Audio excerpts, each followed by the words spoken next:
नमस्कार, बहुत स्वागत है आपका। आप देख रहे हैं विजनरी और मैं आपके साथ स्वाति पांडे। इस वक्त मैं बलिया में मौजूद हूं और हमारे साथ बात करने के लिए पूर्व मंत्री, कद्दावर नेता और एक वरिष्ठ नेता अंबिका चौधरी जी मौजूद है। सर, बहुत स्वागत है आपका हमारे बहुत बहुत धन्यवाद आपका। सर, 2022 में आपको किसकी सरकार, आप एक वरिष्ठ नेता है, 2022 में किसकी सरकार बनते आपको दिख रही है? देखिए, 4 चरणों के चुनाव हो चुके हैं और 5वें चरण का चुनाव कल होना है। तो अब तक 4 चरणों के का जो मतदान है, इससे स्थिति बिल्कुल स्पष्ट हो गई है कि समाजवादी पार्टी की सरकार अखिलेश यादव जी के नेतृत्व में उनके गठबंधन की सरकार बन रही है और भारी बहुमत से सरकार बन रही है। पूरे प्रदेश से जो रिपोर्टें मिली हैं उसके हिसाब से और नेताओं का जो विभिन्न दलों के नेताओं की जो प्रतिक्रियाएं आ रही हैं, जैसी उनकी भाषा हो गई है, जैसी उनकी मर्यादा टूट रही है, वैसे लग रहा है कि बिल्कुल उनको भी इस बात की जानकारी हो गई है। आभास तो पहले था, अब जानकारी हो गई है कि अखिलेश यादव जी के नेतृत्व में समाजवादी पार्टी की सरकार बनने वाली है।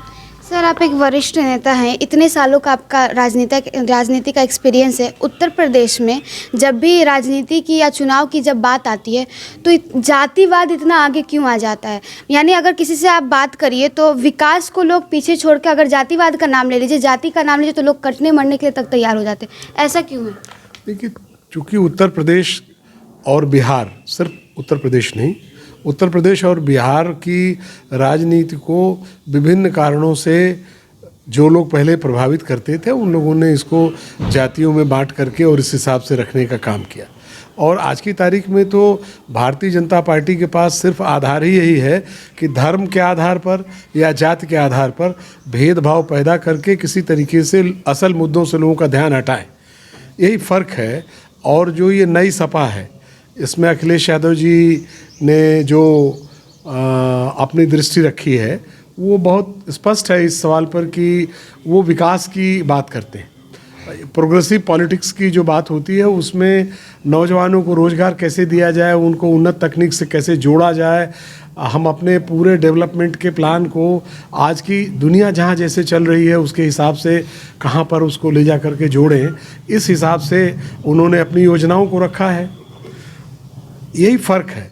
और ये जाति और धर्म की बात सिर्फ तब उठती है जब लोगों के असल सवालों से लोगों का ध्यान भटकाना होता है। और जाति एक सच्चाई है।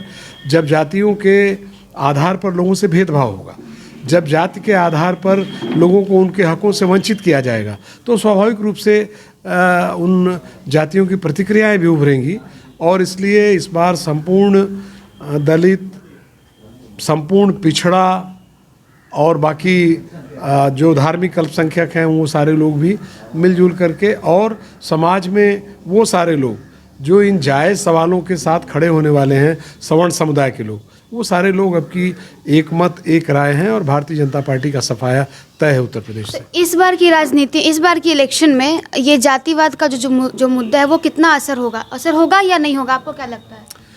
इस बार सिर्फ समाजवादी सोच को लोग प्रश्रय दे रहे हैं और नौजवान अपने रोजगार की बात चाहता है, किसान अपने खेती की बेहतरी की बात चाहता है, हर व्यक्ति शिक्षा, स्वास्थ्य और जो बुनियादी सुविधाएं हैं, वो जो मॉडल पेश किया था अखिलेश यादव जी ने एक्सप्रेसवे का, उस मॉडल को देखना चाहता है। वो सड़कों से जुड़ना चाहता है, उसको बिजली 24 घंटे चाहिए, और जो उनके तरक्की, जो बाकी जन कल्याणकारी योजनाएं हैं, उनसे जो उसका जुड़ाव बन रहा है और उसका जो विश्वास है अखिलेश यादव के नेतृत्व में, उस पर ही फैसला होने जा रहा है। और इसलिए समाजवादी पार्टी की सरकार बनेगी। जब लोगों को पता है कि महिलाओं के लिए समाजवादी पेंशन की राशि 500 से बढ़ा के 1500 की जाएगी और उनको 18,000 रुपये सालाना पेंशन दिए जाने का काम होगा, जब 22 लाख नौजवानों को सीधे IT सेक्टर में रोजगार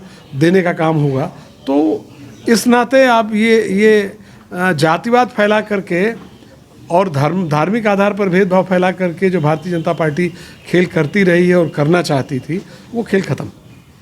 अभी किसानों को लेकर के जो हुआ, कृषि कानून आई, फिर भाजपा ने उसे वापस भी ले लिया, तो उसका कितना असर इस बार के चुनाव में दिखेगा? जी, 760 किसानों की हत्या की जो जिम्मेदार सरकार है और जिसने अपनी जिद में 13 महीने तक जितना किसानों का नुकसान किया है, एमएसपी के नाम पर बीच में दलालों को रख करके जिस तरीके से किसानों की लूट हुई है, और सिर्फ झूठ बोलने का कारोबार ऊपर से नीचे तक जितना भारतीय जनता पार्टी का नेतृत्व कर रहा है, तो किसान रत्ती भर भी कोई यकीन करने को उनका तैयार नहीं है। और उसके मन में एक बात अभी आज भी है कि जो कृषि कानून उन्होंने अपने कुछ 4-5 पूंजीपति घरानों को की पूंजी और दुगनी करने के लिए, किसानों की रीढ़ तोड़ने के लिए बनाया था, जो वापस लिया है, उसको वो फिर लेके आ सकते हैं।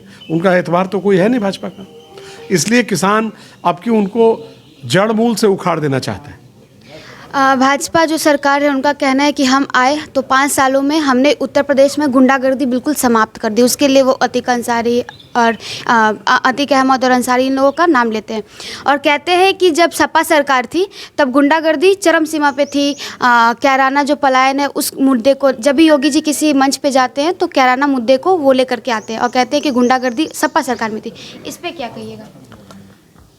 आजम खां जैसे वरिष्ठ नेता को जिस तरीके से उन्होंने चिन्हित करने का काम किया, और वो आजम खां जिन्होंने एक मॉडल यूनिवर्सिटी बनाई है, सारी दुनिया के लोग आकर के देखें तो जौहर विश्वविद्यालय को देखें, जिन्होंने तालीम की एक इतनी बड़ी सिर्फ इमारत नहीं खड़ी की है, बल्कि एक इतना बड़ा माहौल पैदा किया और लोगों को ये सुविधाएं देने का काम किया, जो 9 बार के विधायक रहे हैं, जो सांसद रहे हैं कई बार के, उनको जेल में डाल करके, और जो संदेश भाजपा देना चाहती है लोग उसको समझते हैं।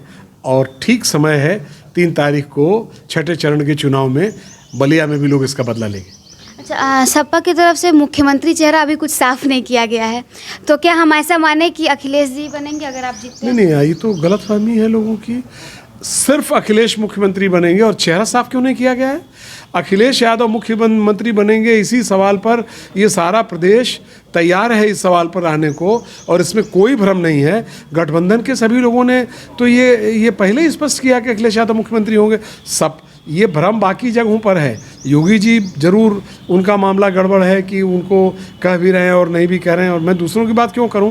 अखिलेश यादव ही मुख्यमंत्री होंगे। प्रदेश की जनता ने अब की पूरा मन बना लिया है, आ रहे हैं अखिलेश, और 2022 में जो 10 मार्च को नतीजे निकलेंगे, इस सूबे के अगले मुख्यमंत्री, यशस्वी मुख्यमंत्री अखिलेश यादव होंगे। आपको बता दें कि भारत में 5 राज्यों पे, हमारे देश में 5 राज्यों में चुनाव हो रही है, लेकिन सबसे ज़्यादा अगर कहीं किसी की नज़र है तो वो है उत्तर प्रदेश। और हो भी क्यों ना, जहाँ पे 403 विधानसभा सीटें हैं, वहाँ अगर चुनाव हो रही है, सबसे बड़े सूबे में चुनाव हो रही है, तो जाहिर सी बात है कि सबकी नज़र यहाँ पे होगी। चलिए, उम्मीद है कि आपको वीडियो बहुत पसंद होगी, और वीडियो पसंद आई हो तो वीडियो को लाइक ज़रूर करिएगा और हमारे चैनल को सब्सक्राइब कर दीजिएगा अगर अभी तक आपने सब्सक्राइब नहीं किया है तो। धन्यवाद।